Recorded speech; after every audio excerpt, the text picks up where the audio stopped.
Hello friends, welcome back to my channel. അപ്പം ഞാൻ ഇന്നിവിടെ ഉണ്ടാക്കാൻ പോകുന്നത് ഒരു സാമ്പാർ, സിമ്പിൾ ആൻഡ് ഹെൽത്തി ആയിട്ടുള്ളൊരു സാമ്പാറിൻ്റെ റെസിപ്പി വീഡിയോ ആണ്. അപ്പോൾ ആദ്യം തന്നെ നമ്മൾ പരിപ്പൊന്ന് വറുക്കണം കേട്ടോ. വറുത്ത ശേഷമാണ് കഴുകിയിട്ട് നമ്മൾ കുക്കറിലോട്ട് ഇട്ട് കൊടുക്കേണ്ടത്. ഞാൻ വറുക്കുന്നതൊന്ന് വീഡിയോ എടുക്കാൻ വിട്ടുപോയി.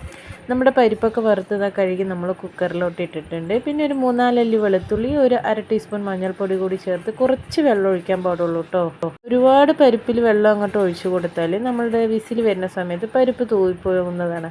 അപ്പോൾ അത് കുറച്ച് ഒരു നുള്ളു കായപ്പൊടി കൂടി ചേർത്തിട്ട് നമ്മൾ കുറച്ച് വെള്ളം ഒഴിച്ച് നമ്മളുടെ വിസിലൊന്ന് അടിച്ചെടുക്കണം. ഒരു 2 വിസിൽ മതി കേട്ടോ. അപ്പോഴത്തേക്കും പരിപ്പ് നല്ല വെന്ത് ഉടഞ്ഞു കിട്ടും.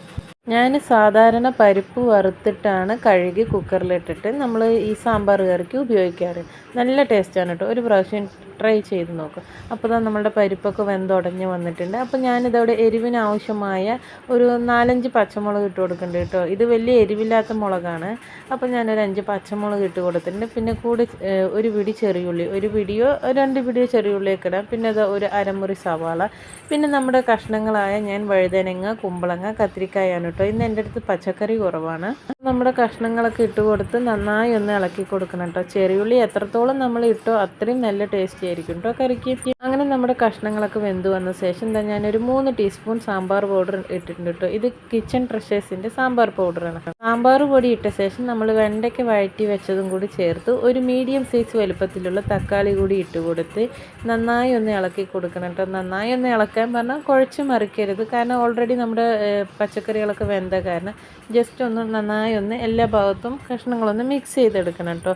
ശേഷം നമ്മൾ ഒരു നെല്ലിക്ക വലിപ്പത്തിൽ പുളി പിഴിഞ്ഞൊഴിക്കണം കേട്ടോ. ഒരുപാട് അധികം ആകരുത്, സാമ്പാറിൻ്റെ ടേസ്റ്റ് മാറിപ്പോകും. അങ്ങനെ നമ്മൾ പുളി വെള്ളം കൂടി പിഴിഞ്ഞൊഴിച്ച ശേഷം ഇനിയാണ് നമ്മുടെ മെയിൻ ഇൻഗ്രീഡിയൻസ്. ഒരു ചെറിയ തുണ്ട് ശർക്കര നമ്മളിതിൽ ആഡ് ചെയ്യുന്നുണ്ട് കേട്ടോ. ഈ ശർക്കര നമ്മൾ ആഡ് ചെയ്യുന്നത് എന്തിനാണെന്ന് വെച്ചാൽ നമ്മളുടെ ആ എരിവും പുളിയൊക്കെ ഒന്ന് ബാലൻസ്ഡ് ആയി കിട്ടാനാണ്. ഒരു പ്രാവശ്യം നിങ്ങൾ ഇങ്ങനെ ഒന്ന് ട്രൈ ചെയ്ത് നോക്കൂ കേട്ടോ. ശേഷം നമ്മളുടെ വറവിനാവശ്യമായ കടുക്, വറ്റൽമുളക്, കറിവേപ്പില, കുറച്ച് മുളക് പൊടി കൂടി ചേർത്ത് നമ്മുടെ സാമ്പാർ ഒന്ന് ഇളക്കി എടുക്കണം കേട്ടോ.